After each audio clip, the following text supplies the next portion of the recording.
Welcome to the Whole Food Plant-Based Cooking Show, where we make plant-based cooking easy.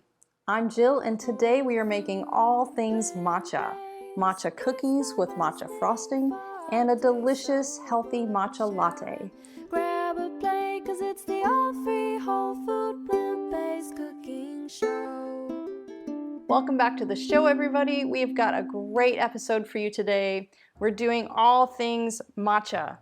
So this company, SEEIN, which makes matcha green tea powder, reached out to us to make a couple special recipes for them, and we're actually going to make 3 today. We're going to make a shortbread cookie that's flavored with matcha, and it's going to have a green tea icing, and then we're also going to make a green tea latte. So we're just going to jump right in. I'm going to tell you a little bit about this. They've got a culinary grade green tea matcha powder for making baked goods, and then they have a ceremonial grade, and this is the kind that you drink. So they're both great, and then they have these cute little smaller packets, because you could just throw this in your purse, you know, and keep it with you, because if you want to drink your water, you can just add a little green tea to your water. It has so many health benefits, and it is a richer color than some of the more expensive Japanese matcha blends, so this is what we're going to use today. Just a quick note, the ceremonial tea has a new package design coming out soon, so you may see the original design like these, or the great new designs like these when ordering online. So we are just going to jump right in. So first we're going to start with our cookies, and I'm going to start by putting the dates in some of the hot water with the matcha tea, because I find that if you put when you're baking with it, if you put the green tea powder in some hot water, it takes away some of the bitterness. So I'm going to add a half a cup of hot water with my dates, and it's 3/4 of a cup of dates and 1 teaspoon of matcha powder. We're just going to let this sit while we blend some of our other things together, because that'll make it easier to blend up those dates too. All right, so we are going to start with our oats. So this is 1.5 cups of rolled oats, organic rolled oats. So if at all possible, definitely buy your rolled oats organic, because some of the sprays they use on the non-organic oats is pretty nasty stuff. You don't want to mess with it. So this is much, much healthier. So we're just going to grind the oats into a flour.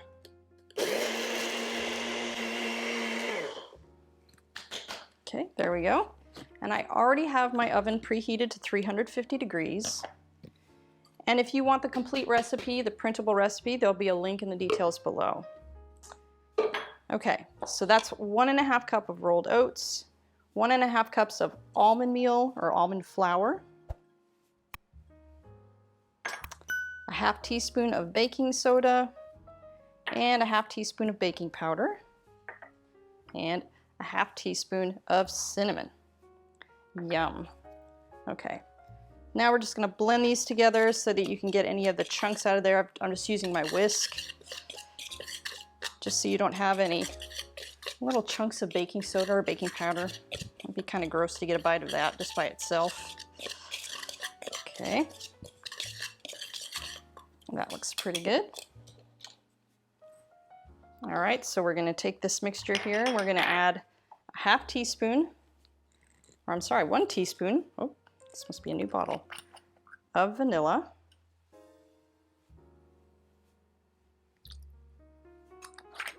And 1/3 of a cup of tahini. And that is what's going to give you that really nice, rich shortbread flavor. And you may think tahini is just for savory things. No way. Wait till you taste these cookies. You will just be in love. Okay, now we're going to blend that until the dates are completely pulverized. Okay,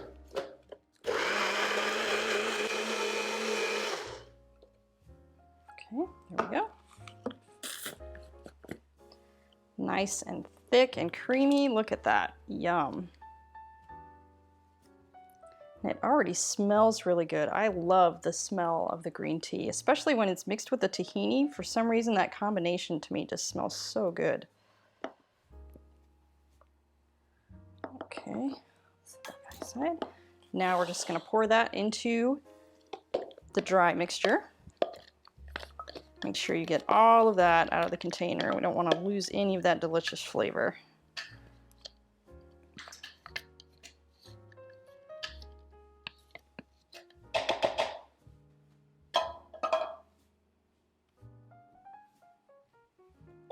Okay.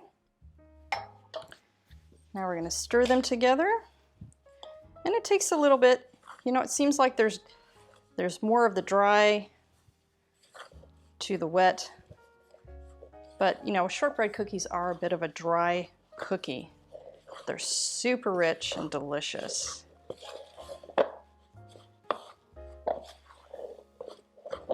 So it just takes a couple minutes to get it all incorporated together.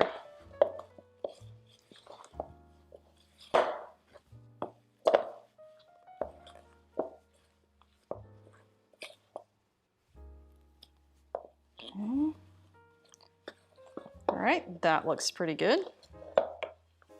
Okay, so now I'm gonna move over my cookie sheet. I already have a cookie sheet lined with parchment, but I'm actually gonna use just the parchment first on the counter because we're gonna roll this out so it's really nice and uniform in its flatness.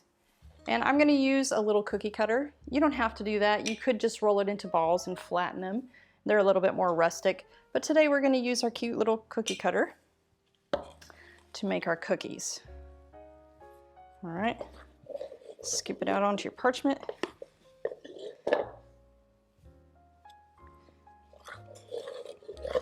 And I'm using the parchment because this batter is pretty sticky. If you weren't doing that, it might be a little bit more difficult to work with because your hands are just gonna get all glopped up and sticky. All right, so now we're gonna put our other piece on top, press it down, and then I'm gonna get my rolling pin and roll it out. So you probably want these about a ½ inch thick, maybe a little bit thinner. But that really depends on you. If you like a thicker cookie, go ahead and make them a little bit thicker. But if you want to make a lot of just littler cookies, you just make it a little bit thinner. Okay, that feels about right to me. Okay, so you're going to take that top sheet, pull it off, and you're just going to flip it over and put that right on your cookie sheet. It's great to reuse that. There's nothing wrong with it at all because all of it's, you know, it's just cookie batter. Just gonna pull this closer to me here. Don't need my rolling pin anymore. All right, so now we're just gonna make our little cookies. Press them down. And I just kind of push it out with my other finger. Just really lightly so I don't make any dents in the cookie. And then put them on your cookie sheet. Okay, I'm gonna finish making these cookies and then we will pop them into the oven. Whew, okay guys, they're done. So this roughly makes, you know, it depends on your cookie cutter size. You can probably make around 2 dozen of them. But if you're just making the squash kind, you could do 12. It's all up to you and how much you like them. So now we're gonna get them into the oven. We're gonna put them in for 10 minutes. And you need to, kind of depends on the size and the depth of your cookie. So just set it at 10 minutes and then check it, and then you can tell if they're done.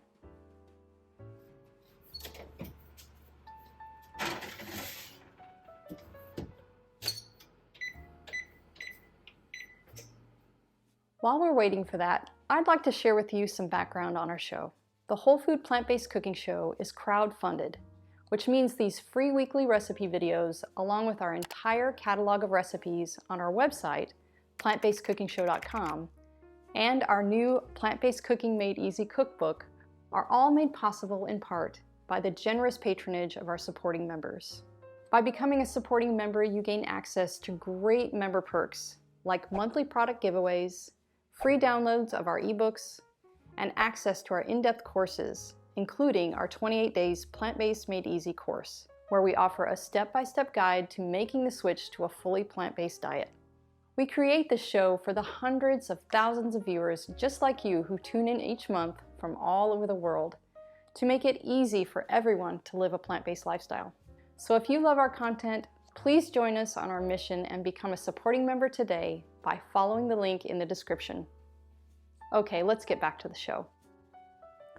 Okay, so our cookies are done and I've let them cool for about 10 to 15 minutes because you want them to be really nice and cool before you frost them. You don't want to put frosting on a warm cookie because it'll just bleh.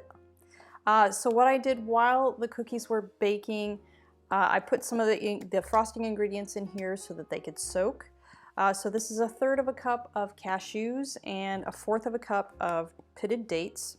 It just makes it easier to blend in the blender because it's not a very large amount. Okay, so now we're going to add the remaining ingredients. So 1/2 teaspoon of vanilla,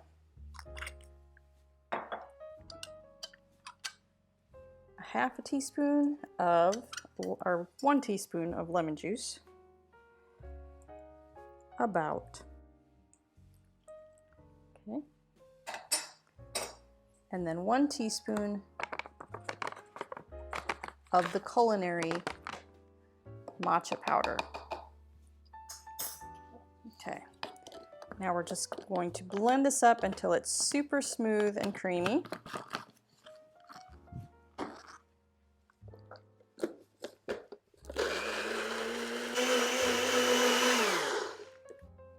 Okay, there we go.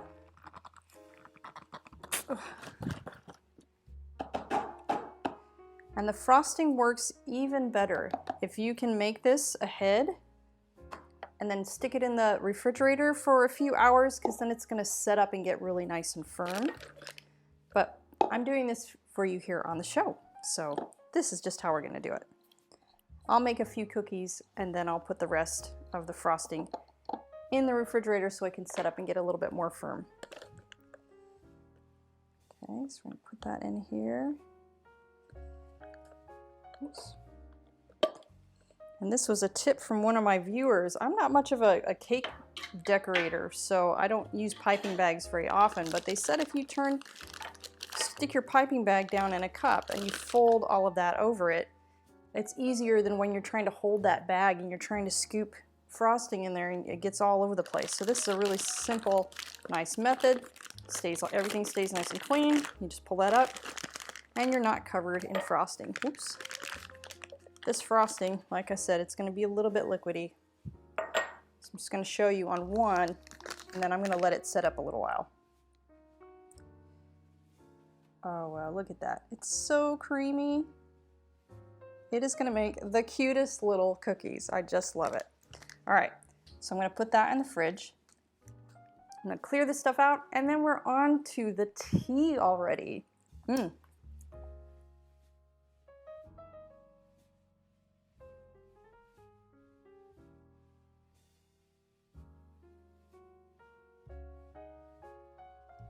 Okay, now on to this delicious tea. So we're going to use the ceremonial grade tea for this.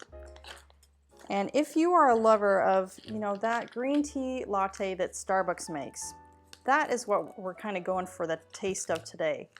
But if you if you drink their green tea latte, they do use this wonderful powder, but they add 50% sugar to it. So it's 50% of the matcha, but 50% sugar. So you're getting a ton of sugar in one of those drinks. So we're going to make it healthy for you today. All right, so they sent me this cool little kit so that you can make your own. So that's about 1/2 teaspoon of matcha.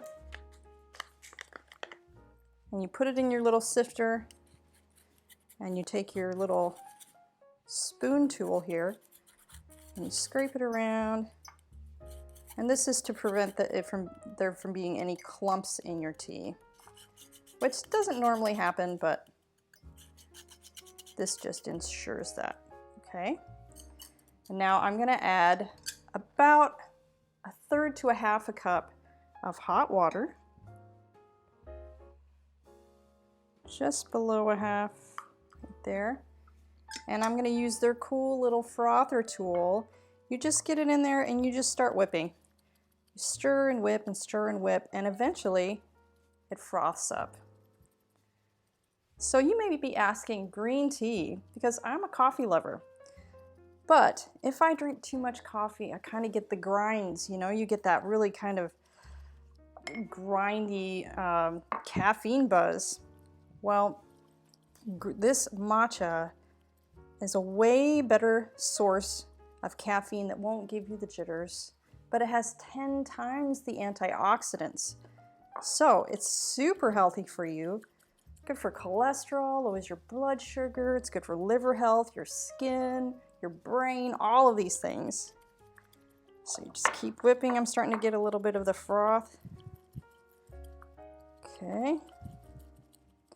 And I've already warmed up some soy milk over here. This is an unsweetened soy milk. So we can put that in there. Okay, it's just got a light froth on it. I'm gonna pour that in my cup.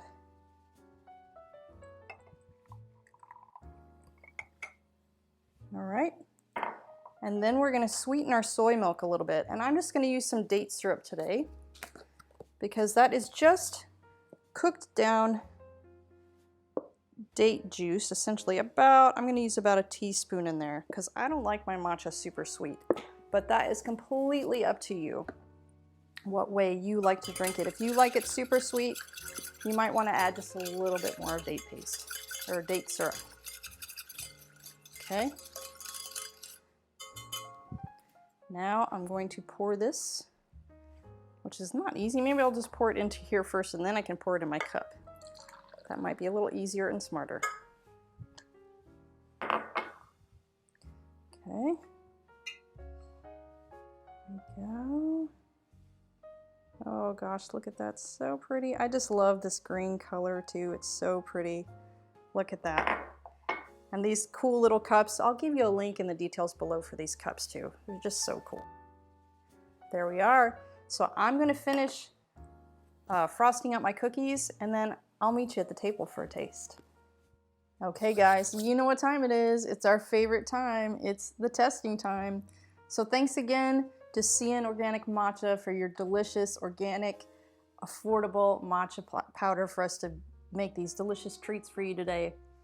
But let's dig in.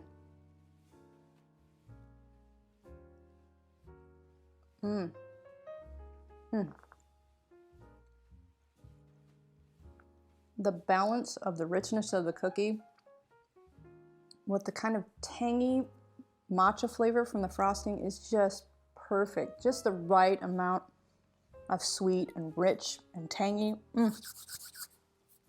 Okay, now we gotta try the tea.